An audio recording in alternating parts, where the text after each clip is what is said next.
remember to turn on all notifications so you don't miss a video. In this video, I'll critique Volume 10 of Chainsaw Man. Chapter 80. This chapter was mediocre. Seeing Denji's reaction to killing Aki was nice, but the end of the chapter was probably the worst moment in the entire story. Denji wishing to be Makima's dog. That's just embarrassing. Chapter 81. This was garbage. I understand that Denji is supposed to be very depressed, and him becoming a dog shows that, but this is ineffective because Denji was acting like a dog way back in Chapter 2, when he wasn't depressed. If Denji had been an independent thinker, and then suddenly became a dog in this chapter, the contrast would be evident, but there is no contrast. You can't tell me that Denji is acting like this because of the recent events, when he's always acted like this, just not to this degree. Denji continues to literally act like a dog, and it's painful to read. At the end, Makima kills power. Chapter 82. This was okay. Makima reveals that her goal is to build up Denji's happiness and then strip it away from him in order to get to Pochita. Her logic about Denji not deserving a normal life because he killed his father in self-defense makes no sense. Understanding the villain's mentality and plan is great, but Denji being a dog isn't. Chapter 83. This chapter was mid. The anti-Makima squad comes out of nowhere. Kishibe's reason for wanting Makima dead is never explained, if I remember correctly. As a reader, I can understand wanting to kill Makima because of all the things I've seen her do, but Kishibe hasn't seen all of that. What is his reason for wanting Makima dead? He expressed his desire a few volumes ago, but it's never elaborated on. The Hell Devil is summoned, but the true Chainsaw Man kills it in one page, rushing the fights again. Chapter 84. This chapter was average.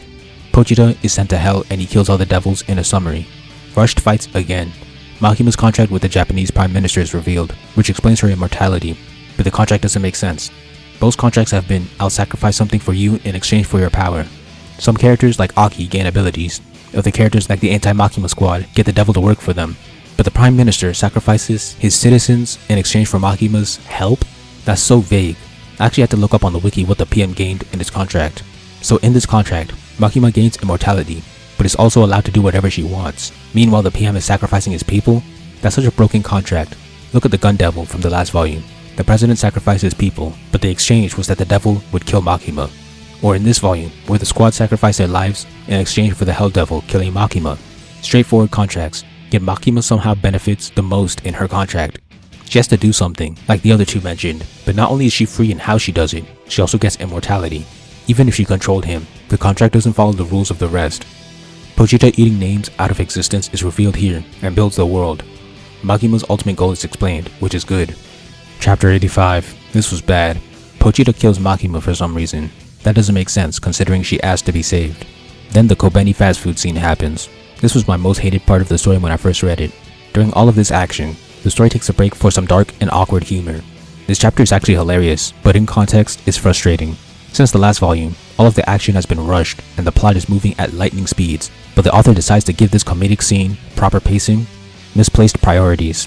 And why is a comedic scene happening during one of the most high-stake events? The main antagonist was beginning to put their plot into motion, but the story pauses for some jokes. Such tonal whiplash and awkward writing. Chapter 86. This was bad. More comedic nonsense goes on before Makima pulls up on Pochita with all of her controlled hybrids. Chapter 87. This was average. Pochita's background is fleshed out along with more rushed action. I have to bring up fear again. Apparently, the 4 horsemen and all weapon devils had to gang up on the Chainsaw Devil to come close to killing him. How is the Chainsaw's fear greater than all other weapons combined plus the 4 horsemen? That doesn't make sense. Chapter 88. This chapter was average. The fight continues to be sped through. Makima uses her BS powers. Why do devils need to breathe? Pochita isn't a hybrid at this point. He's a full devil. And then Pochita uses a new move that allows him to throw his heart and then create a new body from there. Very convenient time to introduce this move. Pochita wrecks his opponents at the end. This volume wasn't good. It contained some of the lowest moments in the entire manga and continues its Olympic dash to the end of the story. Thank you for watching. Please like, comment, share, subscribe, and help me revolutionize the manga industry by buying my manga and spreading the word. All important links will be in the description.